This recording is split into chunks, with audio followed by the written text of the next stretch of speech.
Pessoal, o ACM Neto, ele disse que o Lula cheira a mofo. É um descolamento, né, do União Brasil do governo Lula. Todo mundo que está fazendo parte do governo Lula, que fez parte dessa coalizão anti-Bolsonaro para tirar o Bolsonaro, agora já está pulando fora do barco Lula. O ACM Neto já deu o sinal aí do União Brasil de que está fora do Lula. O próprio Bivar, que apoiava o Lula dentro do União Brasil, já caiu. E o Rueda, que substituiu o Bivar, já entrou no lugar dele falando que eu não quero papo com o Lula. O apoio é para o Ronaldo Caiado nas eleições de 2026. E eu duvido muito que se Caiado não for para o segundo turno, se ele vai apoiar o Lula, né? Eu duvido, mas duvido muito. Por que eu estou falando? O William Wack, ou Vac, ele falou a mesma coisa. Lula cheira a mofo, mas com palavras diferentes no Estadão.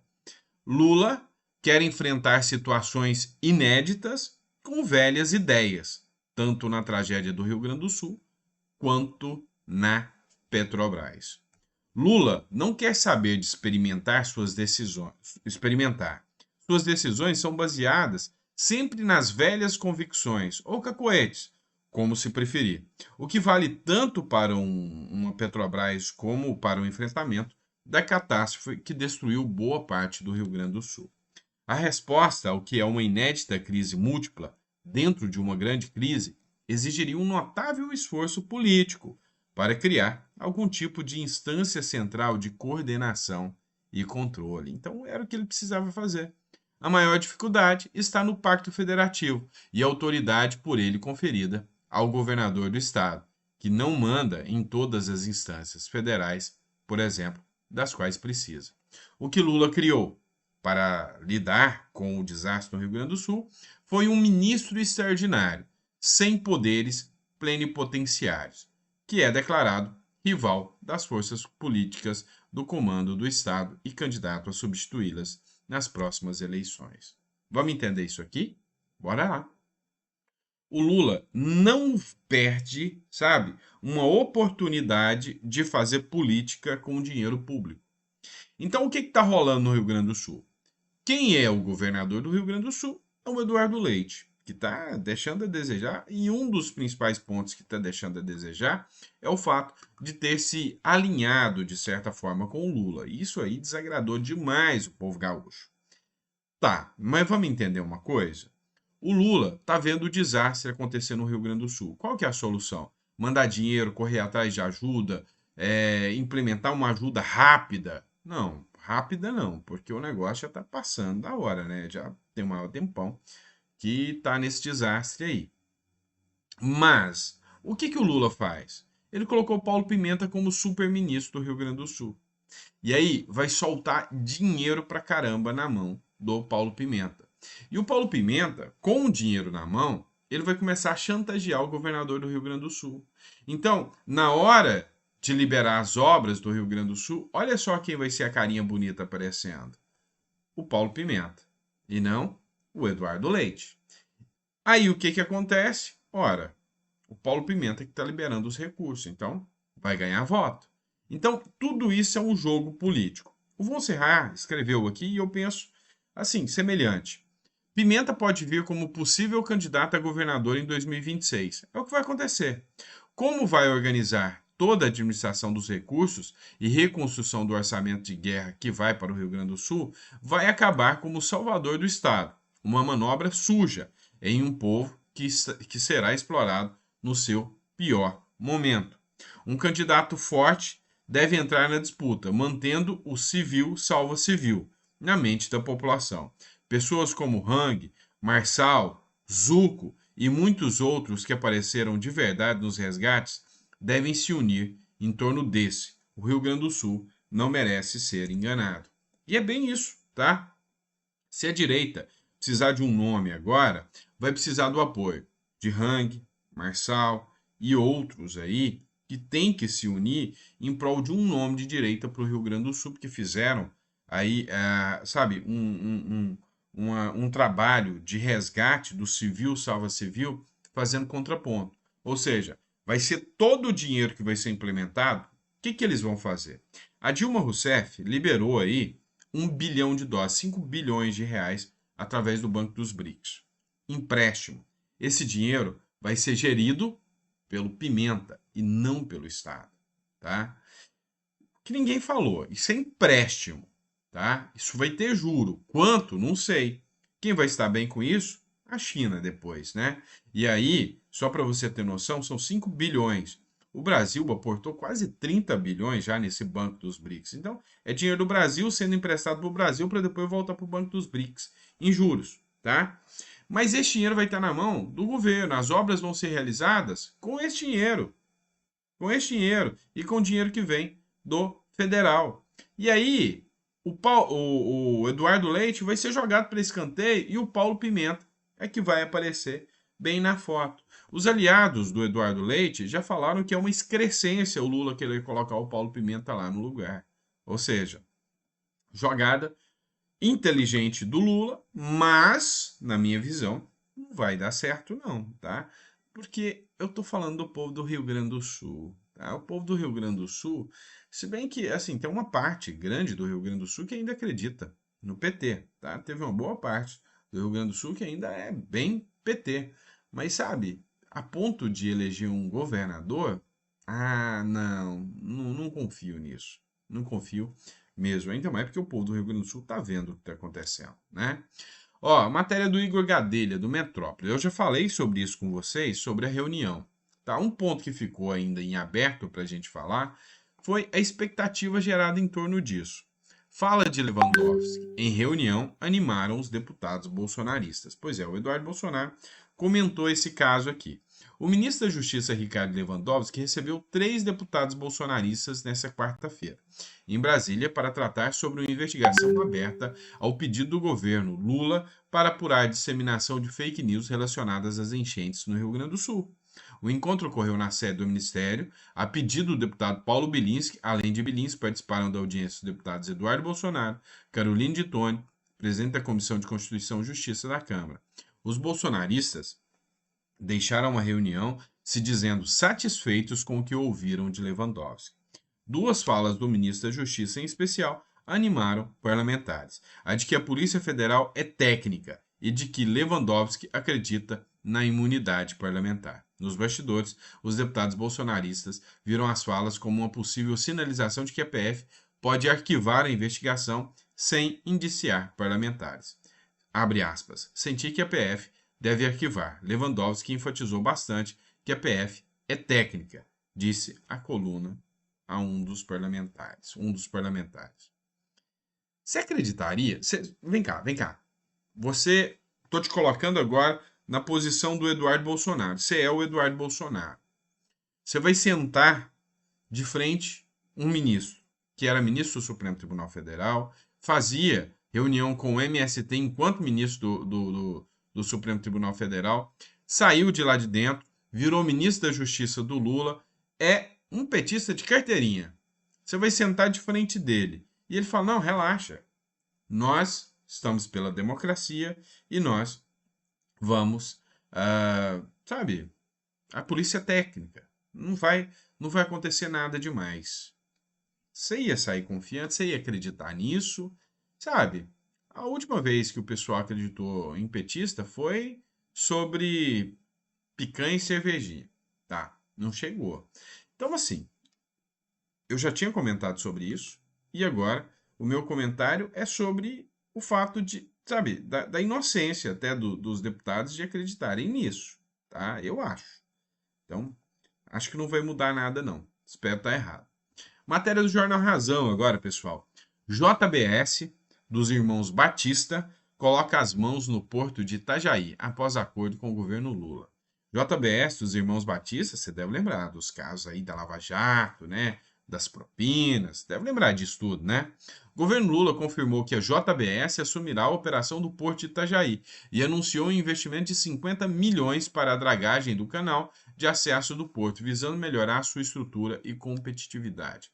Vem cá, meu irmãozinho, minha irmãzinha, você que está me assistindo, cá entre nós, não dá um déjà vu de 2002, 2010, de governo Lula passado, onde logo logo explodiu uma lava-jato escancarando tudo que estava acontecendo? Vem cá, você imaginava um, sabe, descaramento tão grave, tão grande do Lula limpar a barra da galera condenada por corrupção, que fez acordo de delação premiada, que assumiu, que fez nota pública pedindo desculpa por ter roubado, voltar a administrar portos, né? Daqui a pouco obras. Então, assim, o lucro deles já começou a bater recorde de novo. Coincidência? Não, né? Não é coincidência. A entrada da JBS no porto de Itajaí marca um novo capítulo na trajetória dos irmãos Batista, sócios da JIF controlada pela JBS, que estão de volta aos negócios após se afastarem em 2017 devido a escândalos de corrupção envolvendo principalmente o Partido dos Trabalhadores. Eu já vi esse filme, tá? Eu já vi esse filme, eu já assisti esse filme, e eu já imagino muito bem qual vai ser o final. E aí, é só para deixar claro para vocês, quem apostou que seria diferente, errou e errou feio. Errou e errou feio. Vamos lá, última matéria que eu quero tratar com vocês. O Estado de São Paulo, eu acho que o jornal, Estadão, né, o Estado de São Paulo, eu acho que ele perdeu os amores pelo Lula, né? Então ele foi um dos que acreditou que era só tirar o Bozo, que tudo estava bom demais. Vamos tirar o Bozo, o Bozo come árvore, come criancinha, o Bozo é mau, o Bozo importuna a baleia, esse cara tem que sair. O Bozo é o responsável pelos Yanomamis, vamos tirar esse cara, né? É assim que pensava a Folha de São Paulo, o Estado de São Paulo. Acontece, entretanto, que o Estado de São Paulo parece que ultimamente ele não está muito apaixonado, não, tá? Essa publicação, esse recorte aqui foi o Ricardo Salles que publicou, né? E escreveu o seguinte: nada como acordar cedo para ler o jornal e se deparar com tantas boas notícias. PQP, né? Estão acabando com o país. Pois é. O Estado de São Paulo, Petrobras perde 34 bilhões em valor após troca de comando. Foi matéria do Estado de São Paulo. No Rio Grande do Sul, Lula fala em ser candidato mais de 10 vezes. Tá bom. A preocupação é com o povo do Rio Grande do Sul ou ser candidato, né? Governo Lula 3 tem cada vez mais perfil Dilma Rousseff e traz riscos reputacionais para o Brasil. Tá, cá entre nós, o Brasil já não tem reputação nenhuma. Matéria do Celso Ming, do Estado de São Paulo. Incerteza sobre o futuro da Petrobras aumentou. William Vac. Lula usa velhas ideias para situações inéditas. É a primeira matéria que eu tratei para vocês aqui. Foi humilhante, escreveu Prates após ser demitido na frente dos rivais. Achou mais um inimigo, né? E, cara, cá entre nós, eu não tinha muitas queixas do Jean Paul Prats, não, tá? E é como eu disse para você, Jean Paul Prats era um cara que estava fazendo ali o seu trabalho para tentar segurar um pouco os desmandos do Lula. Você quer um exemplo? Eu vou até colocar aqui, eu separei um vídeo de alguém que entende bem mais do que eu de economia, né? Que é o... Petrobras perde o seu... Você até está vendo o áudio dele aqui, que é o Viegas. Olha só o que ele fala aqui, tá? Deixa eu ver aqui onde é que... Ah, tá aqui. Escuta só o que ele fala aqui da Petrobras e você vai ver que é alinhado com aquilo que eu já tinha dito antes. Mas o cara tem mais padrão de falar do que eu. Olha só. Petrobras perde o seu CEO e agora o governo Lula vai colocar uma nova presidente na Petrobras que provavelmente vai estar muito mais alinhada com os interesses do partido. Pessoal, isso é uma notícia muito ruim para a empresa e também para o brasileiro. Vamos fazer uma análise melhor sobre isso que está acontecendo. Bom, primeiro caso, por que teve essa troca? Vamos lá. O mais claro e evidente a todos é o João Paul Prats foi uma escolha feita pelo presidente Lula lá atrás. Ele é um cara que poderia ter problemas com as leis estatais, né, que proibia a indicação política, mas isso foi superado, não é a discussão que foi feita agora. E, de fato, ele assumiu o cargo de CEO da Petrobras, ou presidente da Petrobras. E ele vinha fazendo um trabalho que era quase que um agente duplo, tá? ele efetivamente escutava as demandas do governo, queremos baixar na marra o preço, tem que usar a Petrobras para os interesses do governo e tudo mais. Ele dizia que ia fazer, mas de certa maneira ele tratava a empresa com uma certa responsabilidade. Então ele era o famoso cara que dizia que ia fazer para o governo as maluquices que ele queria, mas na prática ele acabava tomando uma atitude mais branda em relação ao mercado. Então, aquele choque inicial que se tinha de um novo presidente que pudesse estar ali como testa de ferro de Brasília, não deu muito, não foi exatamente o que aconteceu. Então o mercado meio que aceitou a figura do João Paulo Prats como alguém, né, relativamente responsável e que pudesse tocar a empresa aí no governo Lula. A questão é que houve uma pressão muito grande da ala petista raiz, Gleisi Hoffmann, Lindbergh Faria, Rui Costa, toda essa galera, né, aqueles caras que são mais velhos do que, porra, o teu avô lá quando era garoto, né? Então, assim, o que acabou acontecendo? Houve uma pressão em cima do presidente Lula falando, ó, queremos botar alguém que faça o que a gente quer, queremos botar... E eles conseguiram esse movimento. O João Paulo Prats saiu sob uma ótica da companhia fazendo um trabalho bem razoável, né? Então por que ele saiu?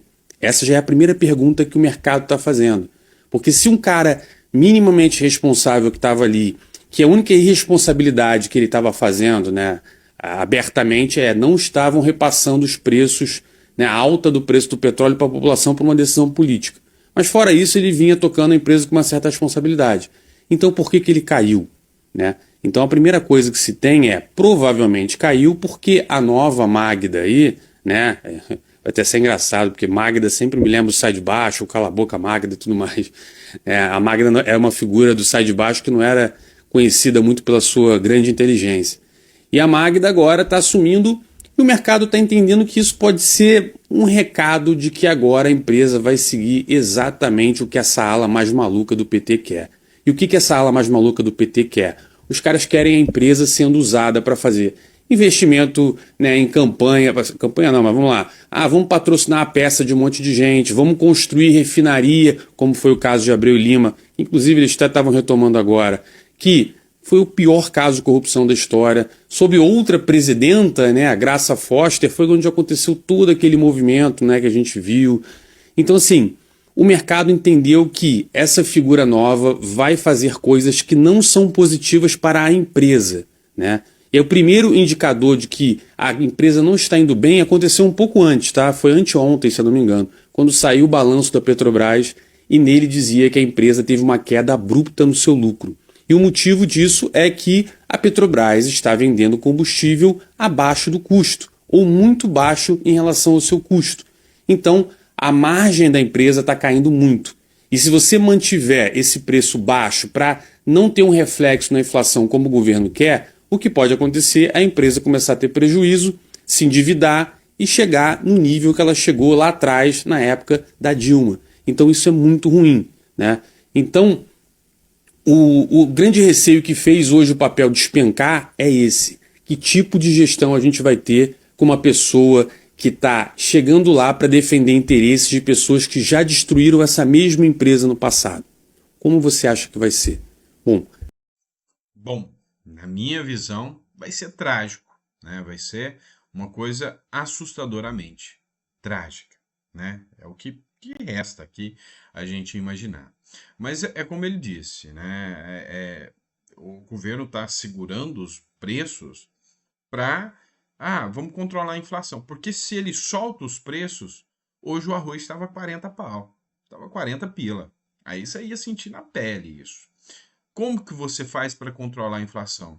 Controla a taxa de juros, como o governo fez, e teve uma época do governo Bolsonaro que ele reduziu impostos, então a gente pegou uma inflação muito alta na pandemia, o mundo inteiro sentiu isso, os Estados Unidos sentiram isso também, o mundo inteiro sentiu uma alta da inflação muito grande, e o Brasil foi pioneiro nesse sentido durante a gestão Bolsonaro. Ele controlou gastos, reduziu impostos e a gente chegou a período de deflação, ou seja, subiu, mas começou a descer. Inclusive o combustível desceu. Controlou gastos do Estado, cortou na navalha. É assim que se faz. É isso que o Milei está fazendo, cara. A inflação lá da Argentina agora, controlando os gastos públicos sem fazer populismo, a inflação da Argentina bateu pela primeira vez no mês o 8% no mês, cara. Primeira vez que bateu menos de 2 dígitos. Então, o cara está acertando. E aqui no Brasil, meu irmão, só na base do segura preço, engana os babacas brasileiros e daí vai, né? Esse é o Brasil que a gente conhece, que a gente tem, né? Mas vai mudar. Tenho fé que vai mudar, tá bom? Abraço, fica com Deus. Vejo vocês no próximo editorial.